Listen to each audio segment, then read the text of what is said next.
would like to welcome Lois Sockol to our interview today. First question is, when did you come to Needham? How long have you lived in Needham? About 60 years. I've lived in Needham 59 to 60 years. 59 years. So you came, you raised your family through... I raised my 4 very spectacular boys here, yeah. You and your late husband, Ron, have been very involved in the town for the whole time you've lived here. And we're going to talk about both of you. So let's start with Ron. What are the sort of... He did many things, but what are the key things that stand out that you really want to discuss? It's really hard to pull from the bucket all that he's done because the bucket's very full. All right, but I'll pick probably what would be considered the most spectacular.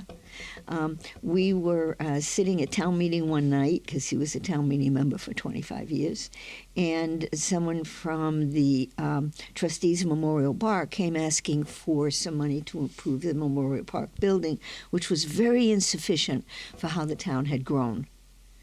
And I saw Ron pull a pencil out of his pocket and on a piece of paper do some figuring and then whisper to himself, I can do that. The next morning he went to the powers that be, got permission to go ahead and created a volunteer program, totally volunteer, when the marvelous painters in town, builders in town, contractors in town, electricians in town. And they met at Memorial Park in October of 1985. They removed the roof of the building. They built a second floor. Now remember, this is volunteer. Yep. This is a volunteer army doing this for the town. They removed the roof, as I said, built the second floor. When they finished, put back a new roof, a gable roof instead of the flat roof, and provided the necessary space for at least almost 40 years. Served the town, this volunteer project. What isn't known is that when everyone dispersed and went home from this really happy, jolly weekend, he continued to send his workmen over for the next month to complete those offices and finish the job. And that was very typical of his volunteering. It wasn't done with a splash of notice on him at all. When hospice first moved to town, he had heard through the grapevine that they needed storage, so without any to-do, he went over and sent his men to provide the storage. He did the same thing for the community council when they moved from a small office space to their first house. Yeah. He walked in, he and I at the time were on the board of the council, and he walked in and he looked at the director and said, Stephanie, there's no storage. So he sent his men over to provide those storage. But that was not the only area in which he gave his talents. He loved the kids of the town, and he had a natural love for sports. And he coached Pop Warner football, Little League baseball for decades, and Y basketball for a couple of years. He brought a team to championship, too. The boys loved him, and he loved the boys. And he put tremendous effort into it, and they knew that. And I think they really trusted Coach Sockol. I think they did. So those are just 2 major fields. He was a trustee of Memorial Park. He helped to improve the park by putting in a more efficient track for racing. His eye was always on what I can do for the town because of the blessings in my life. It all started with what he considered the blessings in his life, which were these 4 little kids. All right? That's how it began. Came into the bedroom one night with a flushed face. What is it, honey? Because he used to check the kids before he went to bed, and I didn't know what the matter was. And he looked at me with this very radiant face and said, I have been so blessed, I must give back. Make the town great and for that's what he all did the other kids in as so well. many ways for the town he loved and for the kids he loved. He gave.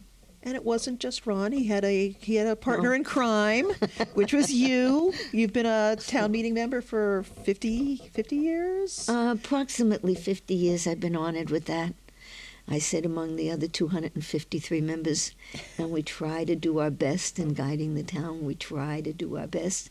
And it must be working because this is one heck of a good town. Yeah. So it must be working unlike in some a lot way. of the towns around us, our town meeting is full. Our delegates, our delegates, our seats are full. That's right. A lot of towns have very vacant town meetings.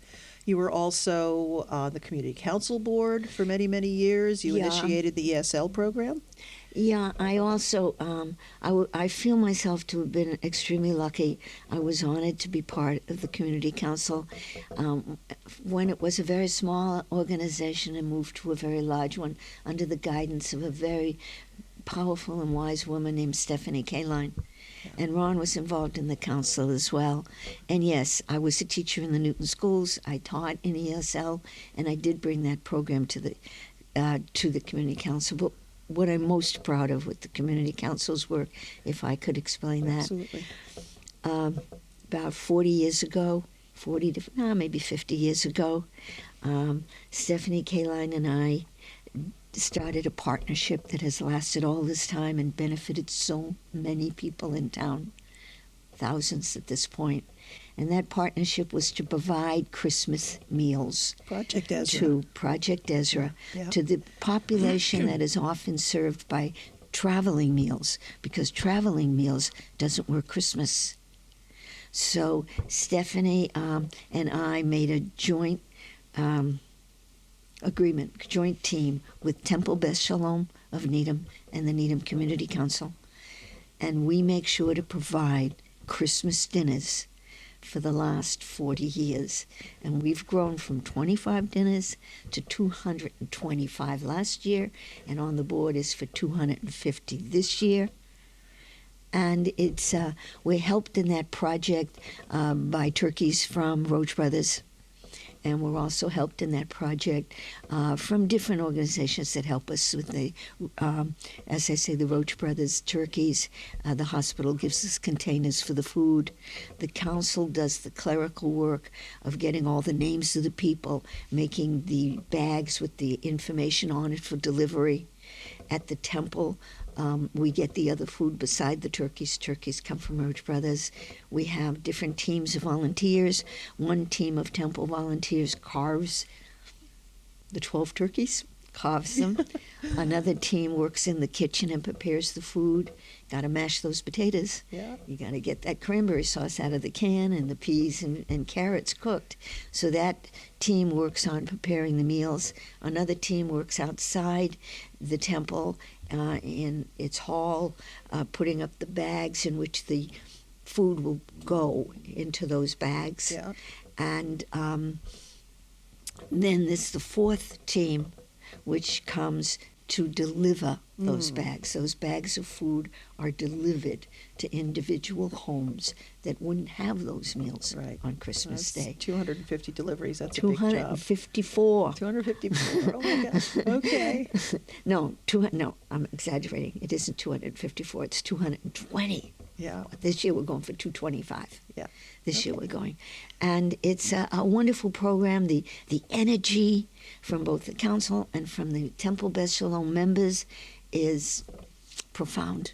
Yeah. The energy and the joy in making these meals, doing this for people who will benefit. It's contagious It is. and beautiful. It's a wonderful program, It and I know is. the town has It is. benefited from that and from a lot of the work you and Ron have done over the years. Well, of all the things that I've been involved in, and town meeting is one, of course, and the community council was one, of course. Yeah. Project Ezra is the one that brings me such joy to know that the effort of these two organizations have reached out to help. Yeah. Of course, community council, that's the basis of their spine. That's what help, they help, do. help, That's help. what they do That's so what they well. do. But to join with Temple Beth Shalom in this, for this one day of Christmas, Yeah. is profoundly satisfying. I can see it in your face. it brings me happiness. I can see it in your face. It brings me happiness. And Ron's endeavors, which were constant, Yeah. constant. There was never a call he didn't answer. Sometimes may have been, I could use you at home now. It didn't happen. But I'm so proud of the life he lived, of the many people he's influenced for the positive. I'm just so proud of that. And it gives me great comfort. You don't know when you're Yeah. kids what kind of life you're going to live. Then when you're at the end of it in your 90s and you look back, and if you're lucky enough to be able to say, made some good choices. I made some good choices. Well, thank you. Thank you for sharing that with us. Thank you for the work you've done for the town. It has been my honor, my privilege, and it has been a center of my life. The only thing I can think of more is I have these 4 wonderful boys. And it's a great town to bring them up in. That's right. Yeah. Thank you. Thank you so much. Thank you. Thank you.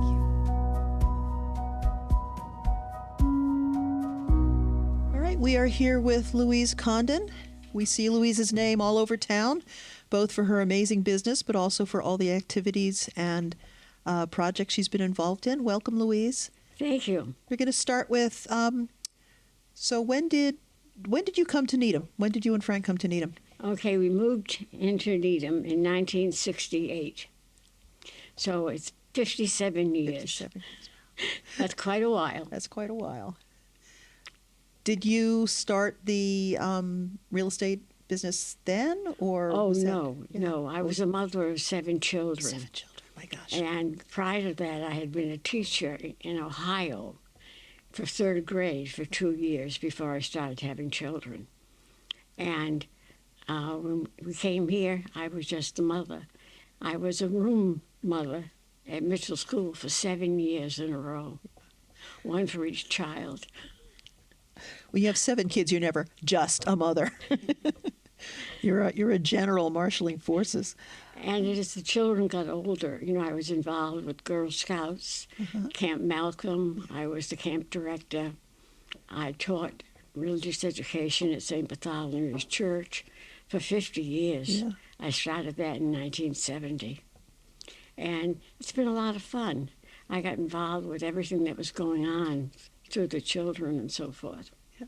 And then, as they all started to go off to college, and my husband was getting concerned about money, the town was not hiring any more teachers. So I saw this ad in the paper for a real estate class at the high school. Yeah. And I got my next door neighbor to go with me. And we went Thursday night, 8 weeks. Jim Walker, who's still an attorney in town, was the teacher then. Yeah. And then we had to go and take the test. We took the test and we passed. And then I went to work for another company, and they wanted me right away, and I told them I couldn't start until the school year started. So, and then I was doing that and working with them for a number of years. And then I had the opportunity to maybe open my own business where I could help other people. And that's what I did in 1985. So the realty, your agency has been in 40 business years. 40 years. Wow. Okay. It's, certainly as long as I've been to Needham for 34 years, and certainly it's been a major presence in town for as long as I can remember, and obviously long before. But in addition to your realty agency, which is a big business in Needham now, you are involved in so many other organizations. The Yes. Old Business Association. Yes, I had been president of the St. Indian Bart's, Business Association. I had been involved with the Girl Scouts. I had been on almost every town committee. Yeah. And, I had a lot of energy. Yeah. I also joined the Rotary. Mm-hmm. I didn't want to do anything that would take me away from the family in the evening. Yeah. So all my activities were daytime ones. Tell me about the button pillow.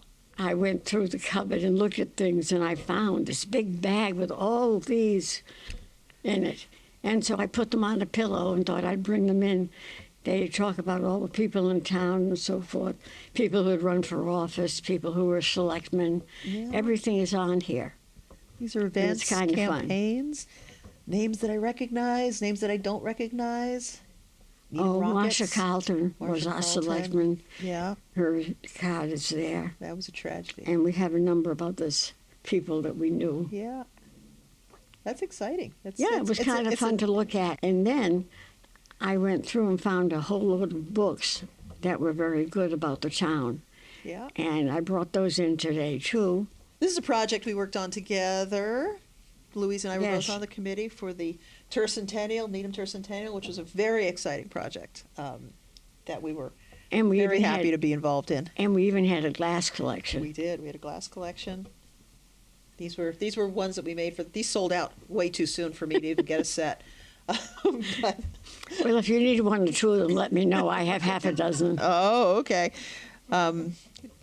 Louise, for many years for her business, also made whiskey tumblers that had town buildings etched on them, and those, which are colloquially known as Louise glasses, are still in high demand. I have a couple sets at the History Center that we're going to put out for the Christmas sale. Good. They're Good. excellent whiskey glasses. And so, having 7 children, and we were on Hazleton Avenue, and when they all left, we went to the Highlands. We had a lovely townhouse there. And then as we started getting all the grandchildren, and I was the chairman at the committee, I didn't think it was fair to have them all over the lot. Yeah. So we then moved into Tamarack Lane, and we've been there for 25 years. Yeah. So it's been quite a while. That's a 17 nice- grandchildren. 17 grandchildren. Wow. And now that I'm getting older, I have 8 great-grandchildren. Oh my gosh. That's a full house. That's a full house. Yeah, you need all that space in Tamarack Lane for the grandkids, the great grandkids. Right. Yeah. Anything else you want to mention that you've done that you particularly want to make sure is talked about? No, not really. I was just, was a busy You're a person, busy person. but I had energy. Yeah. And I, was home in the evenings, which was good. Yeah. And we traveled with the kids when they were small. And when we moved to Tamarack Lane, my husband didn't want to travel any longer because you could look out the back window and see the lake. It's the lake. Out It's the a front very window pretty. It's a very and pretty location. see all the trees. Yeah. So he said, well, why would we go anywhere? And then the sad part is that I lost my husband just a short time ago. Yeah. We'd been married How long were you married? 68 years. Wow. We met in high school. Oh my gosh. Were you high school sweethearts? He represented his school. I represented mine. There were 12 schools. We were in the Voice of Democracy contest. Okay. And they sent the other people away and left he and I. They had to bring in new judges because they couldn't decide between the two of us. Was this in Ohio? No, this is in Rhode Island, Okay. in Pawtucket. And I won the contest. And I like to tell him he got the prize. Well, I think you're absolutely right. He did. And certainly Needham did too, because you've been a real benefit to the town for Right. many, many years. And when we graduated from college, he'd gotten a job with Westinghouse. He wanted to go into the financial business, but they weren't hiring people in those days right Yeah. out of college. So he got this job, and we went to Ohio. Okay, so you went to Ohio for Westinghouse, and then you went to New York? We went to Ohio, and then they sent him to New York. And when he was in New York, he met someone from Boston. And he told them he'd always wanted to be in the financial business. And they said, oh, come to Boston, we'll interview you. So he became a person at Woodstock Investment Corporation in Boston. And he, after 5 or 6 years, he became the president. And he had a wonderful time. Yeah. And he got on the train every day and went into Boston. Yeah. I want to ask you about the hospital. You've been involved from the days when it was the Glover, which some people still call it, to now it's the BID, the Beth Israel Deaconess, part of the Beth Israel Deaconess system. Tell me a little bit about your involvement with that. Okay, well, years and years ago, I had 2 children born at the Glover Hospital, the last 2, number 6 and number 7. Uh-huh. And I was on the board of the old Glover Hospital. And when it became Beth Israel, I was on the board of advisors there, and I still am. And it's been a wonderful thing. and how it's developed and what it's done for the town. And there are so many people that go to the Beth Israel that it really is wonderful.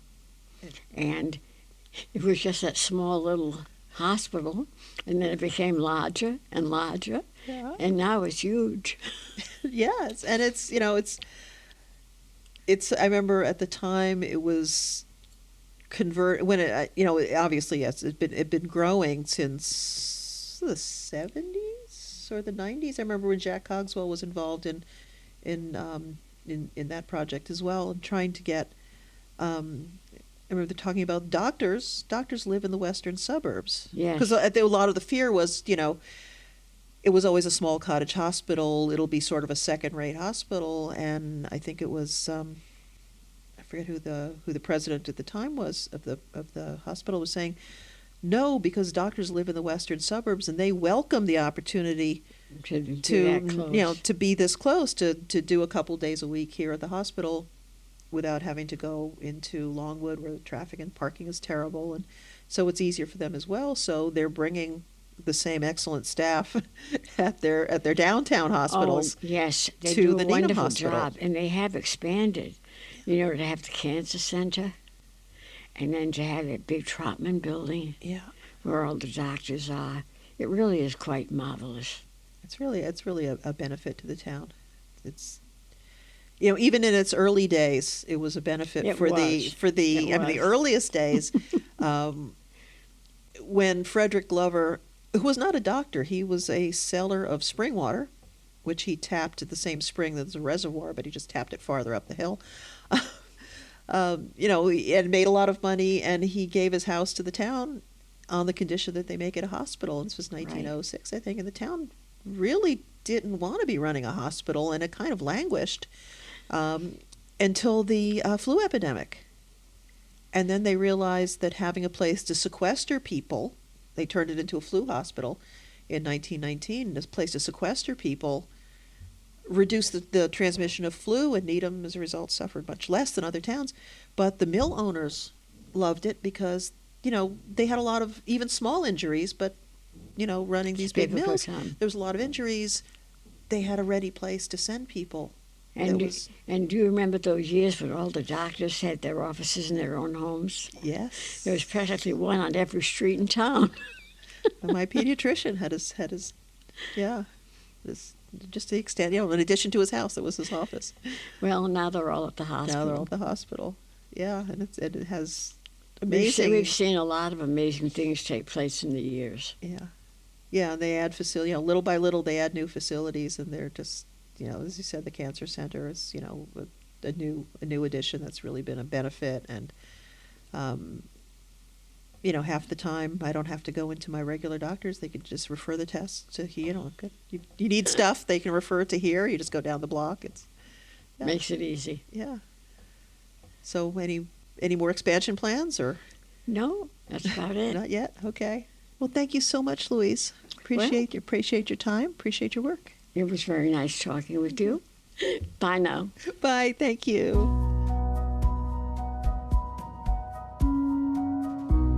Okay, I am here with Linda Hawes. Welcome, Linda. Thank you. Thank you. First question for you is, when did you come to Needham? Memorial Day weekend, 1973. 1973. And what brought you here? Where'd you come from, and what brought you here? I came from Watertown, Okay. and then I went to Watertown High School and married my husband, and we moved to Waltham, and he was working for Polaroid. And after we had our child, we were looking around a nice place to raise a family, and we came to Calvert's. It was a store in Needham Heights to buy baby clothes, and I said, oh, this town looks pretty nice. Why don't we look here? And we found a house on Briarwood Circle, and I said, oh, this would be great for a child because it's a dead-end street, no lot of traffic. So we bought the house 52 years ago. So you've seen the town change a lot. You raised your kids here through the schools. You've seen the schools change. Right. You've seen the town change. What strikes you most? What's sort of the big changes that you see most? What's the most striking change Well, over I the years? hate to say it, but I It's raised okay. 2 children here, and they cannot afford to live here. Children raised in the town, most of them are not allowed to purchase a house here because of the prices. And I get letters constantly. I live in a ranch on a dead-end street, so I get builders every 10 days sending me a letter. Offering to buy your house. Why don't you move? Where am I going? I can't afford a condo in Needham for what I paid for that house in 1973. So when my children were looking for houses, there was no way they could live in Needham. One went out towards Rhode Island, and one is in Natick, which... Yeah, we moved to Needham in 91. It was considered the affordable town. And when I tell people that, they think I'm crazy. It's like, are you kidding me? It's like, no. In those days, Needham was the affordable town. Mm-hmm. So you were here during the blizzard of 78? Yes. What was yes. that like? Well, we listened to the weather, and living in New England, we always think, oh, it's not going to be anything. And my husband says, I'm going to work. I'm not going to miss a day. And he pushed the button to go the garage door. The snow was here. The sky was here. He turned around and said, I guess I won't be going to work. Wise move. We did not have a snowblower in those days. We had one shovel. And the snow was almost to the roof when he started to plow. The kids loved it. The streets weren't plowed for days and days. We had to put them on sleds and drag them up Briarwood Circle, Honeywell Street, Central Ave to the Heights to get milk. And along the way, people would say, could you get me some diapers? Can you get me some bread? So that's what we did. And the cars were trapped on 128 for days. They were 27 inches of snow, which is over 2 feet. And people had to climb out of their cars, climb up the embankment, and knock on houses. And I had a friend that lived on Kendrick Street, and she had people stay with her for 3 or more days. Yeah. And if you lost phone service, they weren't able to let their families know that they were at her house. Yeah. She fed them, she let them shower, sleep all over her house. And we weren't allowed to go out anywhere except for the police, the firemen, the doctors and nurses at Glover. I still call it Glover. Yeah. And my neighbor at the top of the street, Mary, worked at Glover, and police would come and pick her up and take her to Glover Hospital. And that's how we were. So 40 years later, when we had COVID, we knew what it was like to be trapped in the house. Oh, that was only 3 days, of You knew the course, drill. not years. Yeah. But we looked out for the neighbors. Everybody looked out for each other. And that snowblower that my husband went out the next year and bought a snowblower. It was the size of his 1965 Volkswagen, because he wasn't going to fool around ever again. It made his whole body shake as he went down the driveway. That snowblower lasted over 30 years. Mm-hmm.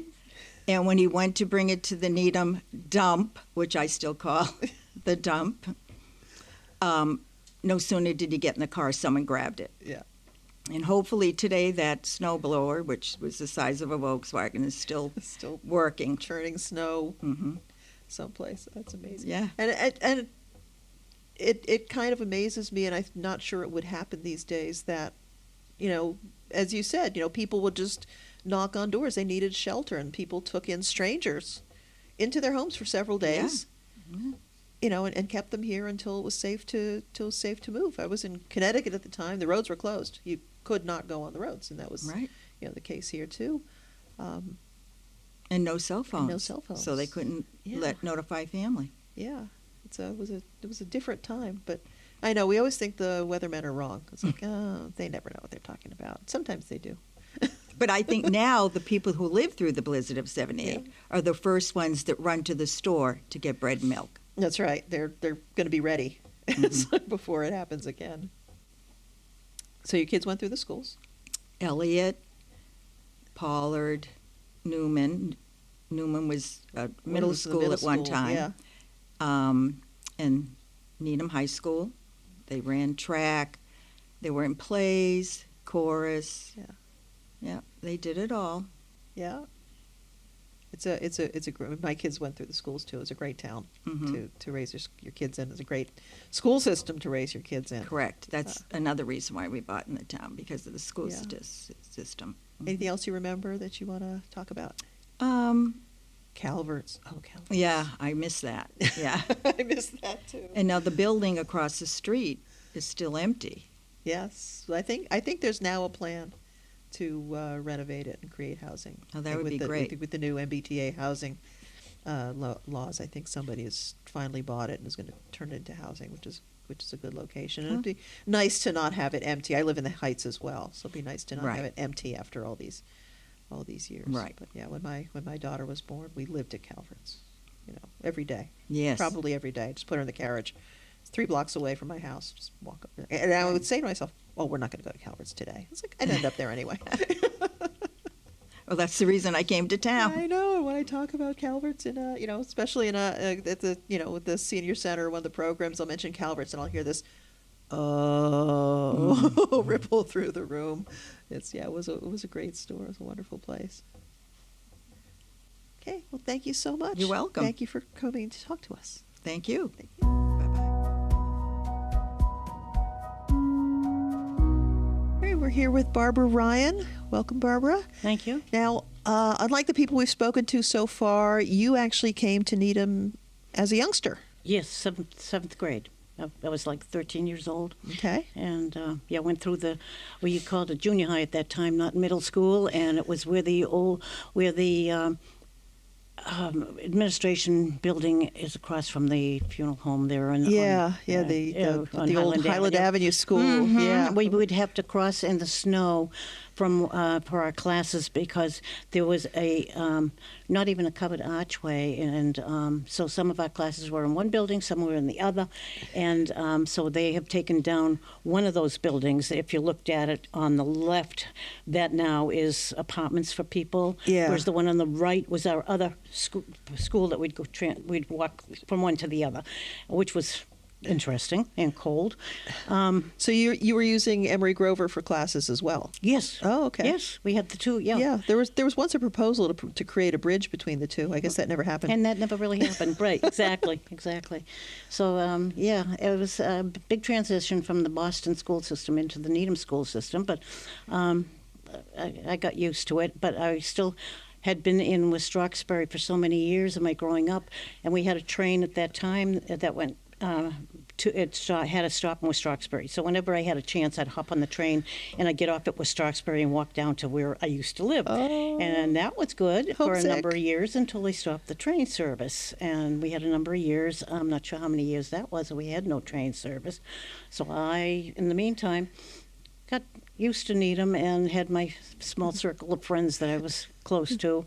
Did a lot of bike riding in those days, and ended up staying in Needham through my high school, graduated in '58, and then worked at Prudential Insurance Company in Boston on their first startup. They had no, this was the beginning of Prudential.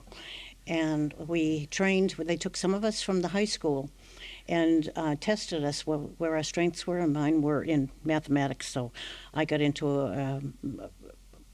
a department that dealt with the premiums and what people were paying for their insurance. And I ended up being supervisor of my own people from different schools, but they were all my age in my department, which I thought, this may not be so good, but it turned out it was fine. Yeah. And I had to check their work before I could go out.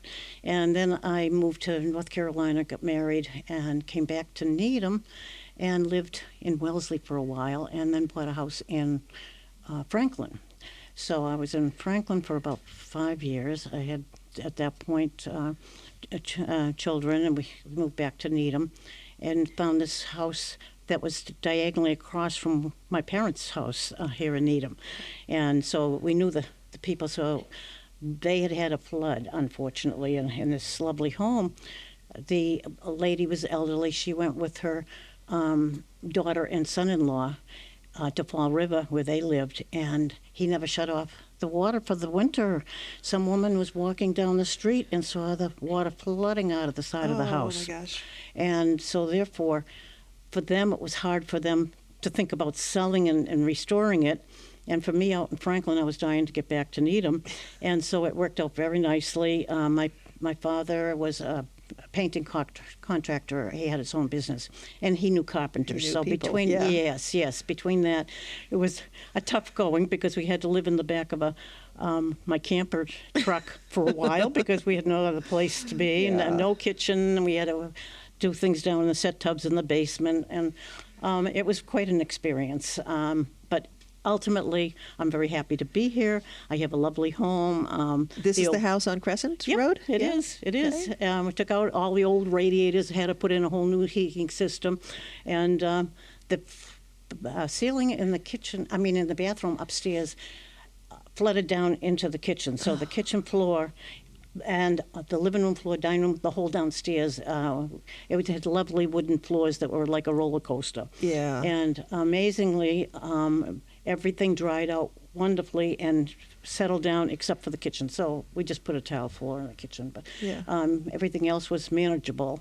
And the house is really a very good house. Everything inside is new now. Yeah, that's right. And my dad, being a painter and wallpaper, he knew that everything was straight and even in that house. Because if you're wallpapering and you've got a design, you know if the design is is being where it should be or not. And so I'm very fortunate. Ultimately, we went through something to get there, but.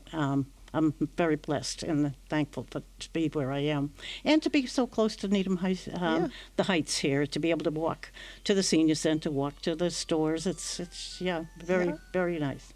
Okay. So how long have you been in the Crescent Road house? We moved there in 1970, and I've been there ever since. So Okay, so you 55 raised your years. kids in town, and Yeah, they went through all the school systems here. They were born here in Needham at what was the Glover Hospital at the time. Yeah. And they found that the school system was very cliquey, and they weren't interested in coming back and living in Needham. I have one that was in Medfield and the other in New Hampshire.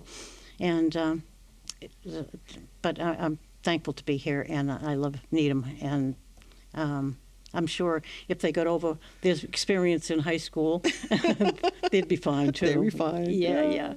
But actually, I want to back up for a second. So you came as a kid in school. How did you find the school system different from what you were used to in West Roxbury? well, my marks dropped because they were ahead in some areas and they were behind in others. It was totally different from when I was learning in the Boston school system. And I remember distinctly the fact that I was writing and they were printing everything, and they hadn't really learnt the They writing. had learned cursive And by 7th grade? Yeah, Wow. they were just learning it then. They were all doing printing on their elementary school, and so I found that really different. And so I was writing everything, and I knew printing, but we hadn't. Boston school system had the Palmer method, and yeah. It's discipline. Okay, so we were talking about the difference between the Needham school system and the Boston And the school Boston system when you were in school. Yeah. And the Boston school system was just, like I said, they were ahead in some areas and they were behind in others. And it was just the first time I had ever moved, so it was really kind of hard to adjust to Needham. And I was able to take the MBTA at the end of our street in West Roxbury and get into Boston. And as a teenager, that's what we did. We had no problem having another teenager and going into Boston. Well, when I moved to Needham, nobody would let any of their children go into Boston. We had the train, we could do it, but no parent would allow their kids to go into Boston. I was a city girl. 2 more train stops, yeah, really. So I ended up using the train to get to West Roxbury and being able to walk from there almost to Dedham. We lived almost on the Dedham line. So Did you still have friends in Because you would have still. It's still friends in Roxbury, Roxbury, because that's where my friends were. Yeah. But eventually I got some close girlfriends here in Needham, and we had a lot of fun times together, and did a lot of bicycling. And, it turned out to be a good place to be. And I never thought when I came here, because I was so young, that it would be nice to be close to the train, to the stores. I have everything right here, which is wonderful. I appreciate it now in my older age, but never thought about it then. Well, at the time, you're probably thinking, I'm going to leave this town and never come back. So you were also here during the blizzard of '78. What do you remember? Oh, my goodness. I worked for Wellesley College for over 36 years. I was a switchboard operator at the time at Wellesley College, and there was no way of getting in to talk to anybody unless they came through my switchboard. They didn't have the enhanced call processing system and all that. I had to be there. Well, normally I just had part-time because I could go home and be with my kids, but the night person called in and wasn't able to come. So I said, okay, I'll stay because I'll go home in the morning and then I'll have the day off the next day. But that never happened. and I was stuck there from Monday to Friday. I finally got home on Friday. But I had no change of clothes. I had the food. This fellow that worked for the college walked with my food in hip high. And we were snow, and we were set up high, so they had a lot of stairs to climb to get to me to deliver meals from one kitchen that happened to be open, and thanks to him that I was even able to get any food. And this one alumni who was out of town, she lived in Dover, and she would call to the switchboard and she'd say, "You still there?" And I said, "Well, yeah, I have no place to go. I had no place to sleep. I had a bench, a little bench that was, and I couldn't really sleep because that calls could come through any time of the night. I had to be aware, so I didn't get a whole lot of rest either. But it was quite an experience. And my husband at the time, he worked in the Wellesley, on the line of Wellesley and Newton, kind of where Grossman's used to be, and he got stuck at his job. So neither one of us were home. But fortunately, our children were teenagers, and we had a couple of animals. So they were home taking care of the animals. They loved it because they could stay up as long as they wanted. They had free reign for a week. Yeah, they did. And the only way they could get out of the house, because my doors all open out, was to open a window and jump out the window to and grab a shovel. Of course, there was no snow blowers at that time.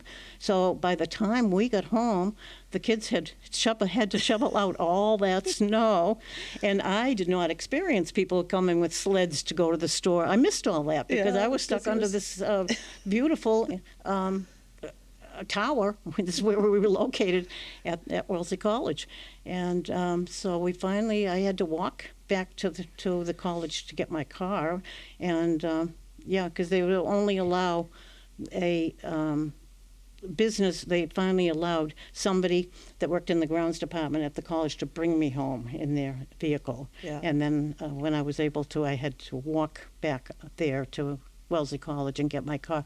And my husband had to do the same. He's walking the other direction to get his. So it was quite an experience. Oh, my gosh. Yeah, but we all managed just fine. And my animals were fine. Otherwise, I don't know what would happen with them. You know? Were you able to check in on the kids? I mean, you had a telephone because you had the switchboard. Did they have the telephones worked at home? Yes, the telephones worked at home, so I was able to keep in touch with them. Yeah, fortunately. Yeah. Okay. So all was good. Different times. Wow. Yes, I'm glad they were old enough to be able to take care of themselves. That was good that happened that way. So anyhow, yep. It's been quite a nice experience. I've seen the changes, all these changes in Needham, and all the tearing down. And as a matter of fact, right across the street now, they're putting a big house up.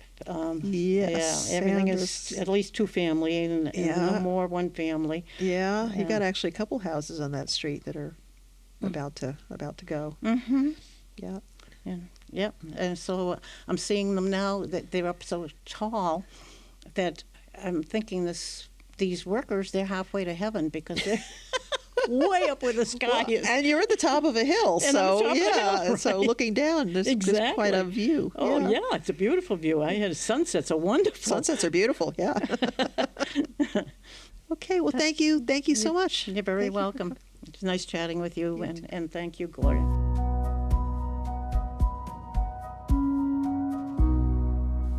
Hi, I'm Deborah Maybor, and I'm an instructor at the Needham Senior Center, the Center at the Heights, and I'm interviewing Gloria Greis now, our famous director of the Needham History Center and Museum.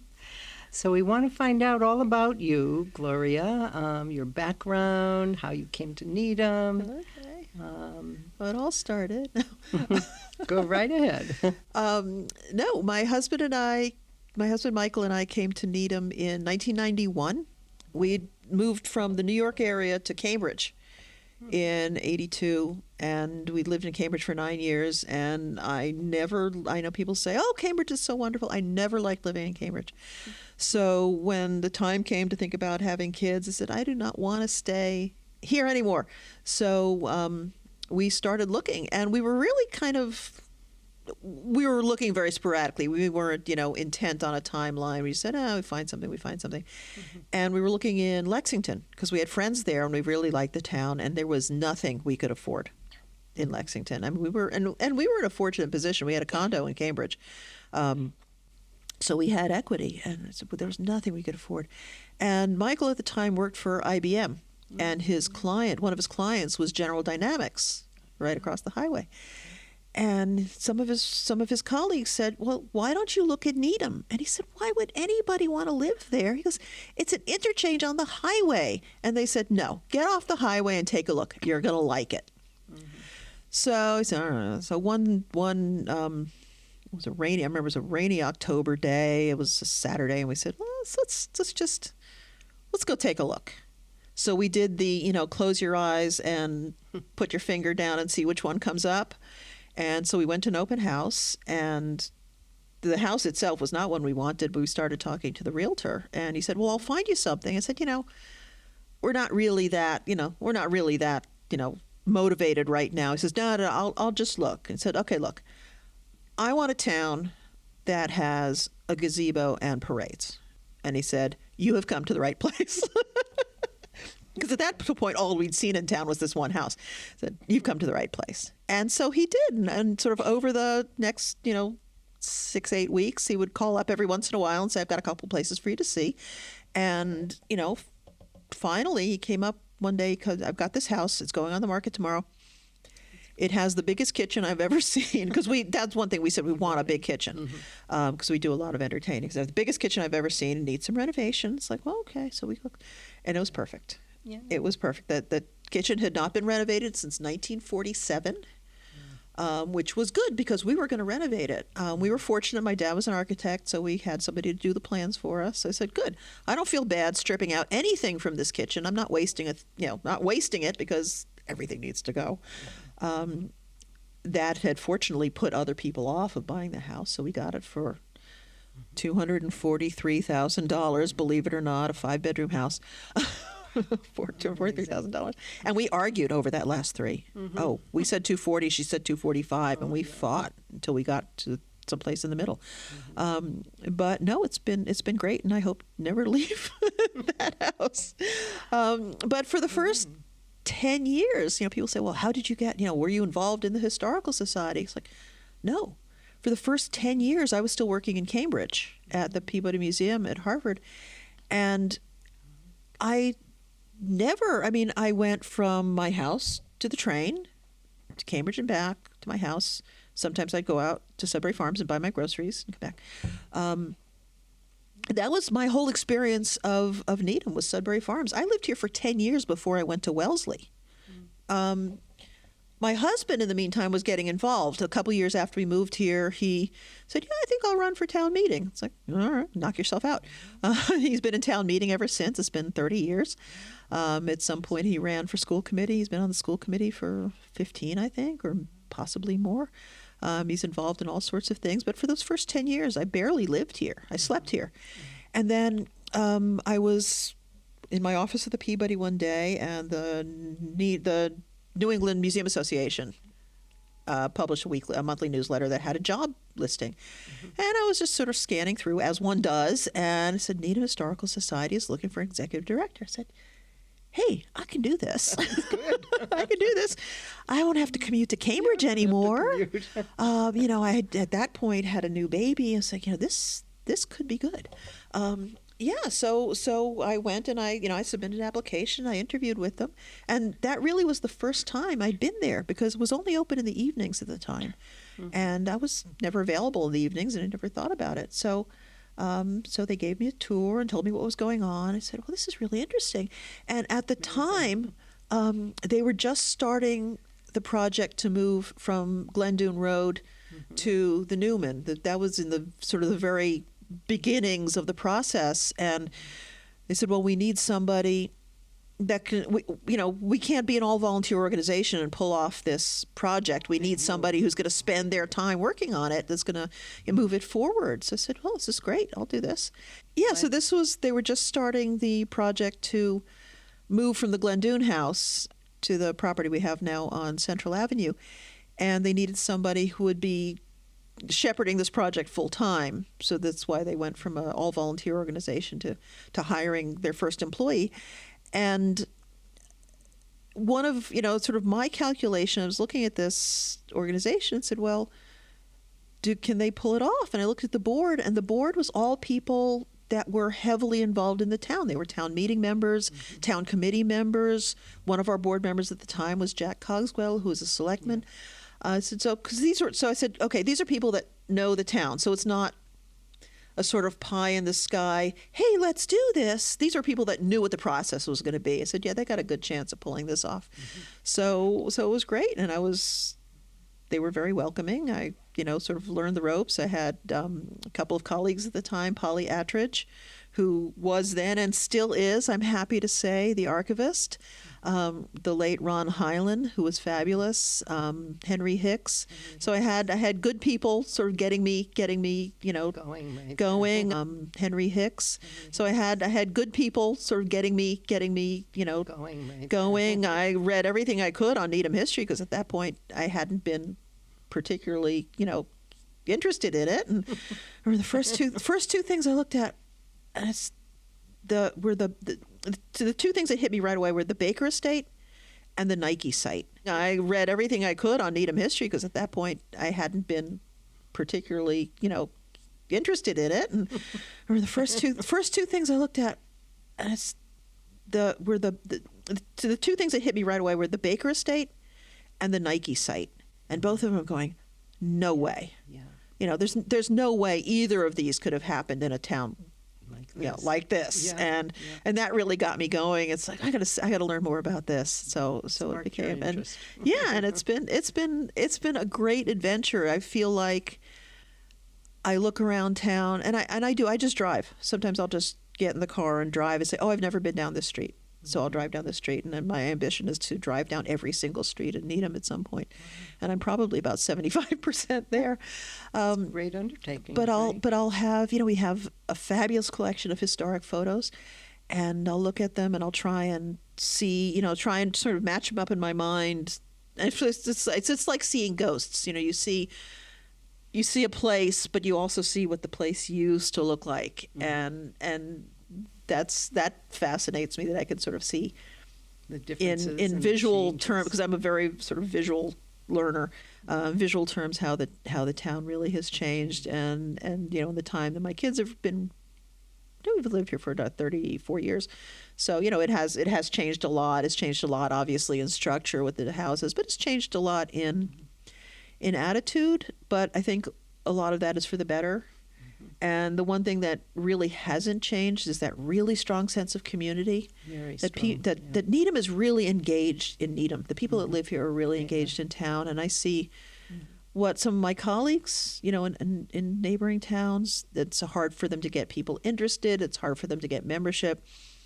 A lot of them, have had to transition from town meeting to a city system, because they couldn't get people. They couldn't get people for town meeting. We look at Needham; it's an all volunteer town. There's a professional finance director, a professional town manager, and the people that sort of manage the logistics are professionals, but all of the town boards are volunteers. Town meeting is volunteer. The select board is volunteers. That you have to keep people engaged in the town, or the town won't work the way we want it to. And that's what I see as our sort of our biggest role. Yes, we preserve history, and yes, we want to teach it, but our real role is to keep people anchored to this place, interested in this And place engaged. enough that they take that engagement to all sorts of other, things that keep the town running. Moving People say, forward. "Oh, town meeting is so cumbersome." It's like, nowhere else do you have a chance every 6 months to change town policy. And if there's something that you don't like, and a couple of recent examples were the Envision Needham project, which wasn't going the way that the local merchants wanted, or the MBTA communities law, which was more expansive than a lot of people wanted. You have the opportunity to change that. It's not a mayor saying, I'll see you in 4 years at election time. It's you have 6 months to make a change, and that's really important. I think that's what keeps people engaged in the town. And I've also been very lucky because my husband Michael is involved in a lot of town committees, as I said, town meeting and school committee. So as a result, I know a lot of people, so it gives me a lot of traction when I want to do something, or I need information, or we have a project. I sort of, I know who to talk to. Right. You're very I'm not- connected. Yeah, Very and connected. for I don't see. I'm always a little puzzled by friends of mine who have this job in other towns and live someplace else, far, several towns, numerous towns over. Say, how do they operate? How do they get people to get engaged? Because nobody knows them. They don't know the town, and the town doesn't know them. So this has been. I've been very fortunate and very happy doing this and with the situation, because it really has. Sometimes I feel like I'm never off. Because you walk down a street I walk and you down the see street, or I something go through historical. my daughter won't go to Sudbury Farms with me anymore because she says, "You can't get out. You're always talking to people." It's like, well, but yeah, and we joke. We talk about, like, at membership time. We have the membership mailing, and then we have the Sudbury Farms trips, because I'll run into people in the store and they'll say, "Oh, I owe you a check. I owe you a check for membership," because they know me. That's more like a personal ask than it is for, say, It's an incentive. like I know the MFA. I make sure if there's something we want to see, then we'll say, is our membership still valid? And if there isn't something we want to see this year, we probably won't get around to renewing. But people see me and they say, "Oh, I got to send you my membership." So that's worked out well too. How can people join, and where will they contact you? Through our website, is the needhamhistory.org is the easiest way, or call me up, 455-8860, or drop by. But we always welcome new members. We welcome volunteers. We're a membership driven organization. The town doesn't. People think we're on the town budget, but we're not. So all of our income comes from donations. So we welcome members and we welcome volunteers. Could you just tell us a little bit about the house? The little red house The that they school moved house, onto yeah. your property Okay, so and became your It did. So we Center. had the lovely Glendune, the Kingsbury Whitaker house on Glendune Road. Half of it was built in 1710, and the other half of it was it was expanded in 1840. So there was literally a seam down the middle of the house. And when we first, we knew we couldn't stay on Glendune Road for a couple of reasons. And one is the house was inaccessible. There was no way to make it handicapped accessible without destroying the 1710 part of the house because of the constraints of the lot. And if you want to work with the schools, and we did, you need to be fully accessible. You need to be available for every kid in the school, whatever issues they have. So that was a problem. But also, Glendune Road is literally a glorified driveway. right. It was Comes- before when that whole area was the Marshall estate, the Morgan estate. That was their driveway. I love the way you pull out that information when it was the Morgan estate. That's great. That's where we got it from. So it was their driveway, and so I could park my car on the street when I got there in the morning, and Polly could park behind me, and Ron could park in the driveway, and that was pretty much it for parking. We could, to have events, there was nowhere to park. We would lock up the street. It would be a real, inconvenience for the neighbors. We couldn't bring school buses down. It was really a difficult situation, and so we started looking, and that's how this Newman project started looking for another location. The opportunity to acquire the schoolhouse came up in 2001. It was a house. It was on the corner of Webster and Central. It was the bottom of Webster and Central, where it had been since 1842, and it had been turned into a little house in 1870, which is how it was surviving at all. And the a builder bought the property, obviously wanted to tear it down and build, a large house, and he was persuaded to move it. It was a small building, it was relatively easy to move, so we said, well, okay, so the town gave us permission to put it on the St. Mary Street pumping station site temporarily. So we had this schoolhouse, and originally the plan was to move it to Glendune Road, and we realized there was no possibility of doing that. There was no room there. And so we said, well, then we should maybe consider another location. And the original plan was actually to move the Glendune Road house to Newman, because we'd gone through this process with the town. That yard in front of Newman is almost a full acre, and there was no purpose for it. When the school was a middle school, kids would kind of use it. As an elementary school, it wasn't usable because it has ledge. It has rocks outcropping, and they would have to blast those out and turf it, and nobody's going to go through that expense. And they talked about the possibility of building the new school administration building there, but after surveying the site, said no, this isn't going to work either. So the town really had no purpose for the property, and because it is public land, it was school land, they couldn't just sell it. So we said, hey, yes, we'll use it. We'll take it. We'll take it. So and you moved the red schoolhouse. So there. so we went to town meeting and got a lease. We leased about a third of it. We're sort of within that tree perimeter, or is our lease area. And we had the schoolhouse, and a local builder had bought the house next door. What you call the Mills house, and it was a 1 acre plot, and he wanted to sell it to another developer who wanted to build 4 houses on it, Jenna Circle. And he wanted it, sort of off his hands as soon as he could. And he said, look, I know you're looking for a place. He was a former history teacher, so he knew us. He said, I know you're looking for a place. This is a really nice house. It's in excellent shape, which it was. Very well preserved house, very well cared for house. I will move it for you. So it was, 100 yards from what's now Jenna Circle to Newman. I'll move it for you. He actually put a small escrow account, actually not a not small escrow account, so that you can use either to build a foundation or haul it, if you don't get permission to haul it off. But this way it's at sort of no expense to you. So the town said, yes, you can keep it here in the meantime. So we moved it off to the Newman site next to the schoolhouse, and then went through the process of negotiating with town meeting for the lease, and we got a 30-year lease for $1 a year, which we paid up front. Wow! in return for we provide for one thing, we don't charge admission; it's free to the town.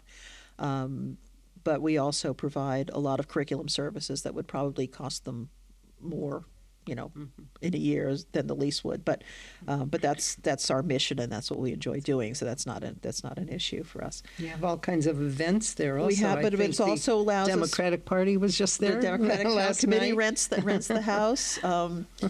And the Girl women's Scouts clubs, too, the I think. The Girl Scouts. Yeah. We haven't done Girl Scouts recently while. because they're all meeting on weekends. Okay. When they were doing sort of after school day, we had Girl Scout troops there for several years. They'd meet usually Fridays. They'd come in, once a month. But now a lot of them meet on Sundays, and that conflicts with a lot of our programs. Plus, we don't have staff to open and close for weekends. Well, it's a very active center. But yeah, we use it and as a rental space. It's our main program space. It's our main party space. It's it's been wonderful. Plus, we have that excellent parking lot with all those parking much room. spots. It's If we're Newman there on a School. weekend, yeah, I if know. we're there on a weekend. Unless Needham Community Theater is putting well, on we do. Yes, their we show, do have occasionally, which is coming up soon. which is coming up, and we don't conflict. Though we Right. are usually our spring event is the same weekend, so that we do have to be careful of. And as long as we're not bringing in a lot of people during the school day, because they do need the parking lot then. But we rarely have daytime events like that. Gloria, you are just a wealth of knowledge, and Thank you. I'm just so excited it's that we fun. were able It is to fun. meet with you and videotape Oh. your information. Thank And you for having me. Anyone wants to meet with you or talk with you, anything historical, just call you up, Just come give me down a call. and say hello. Happy to talk to anybody about this is the fun part. Doing the administration's part is necessary, but working with the community is the fun part. Connecting is So yeah. really important. Yeah. Yeah. Well, thank you so much. Thank you.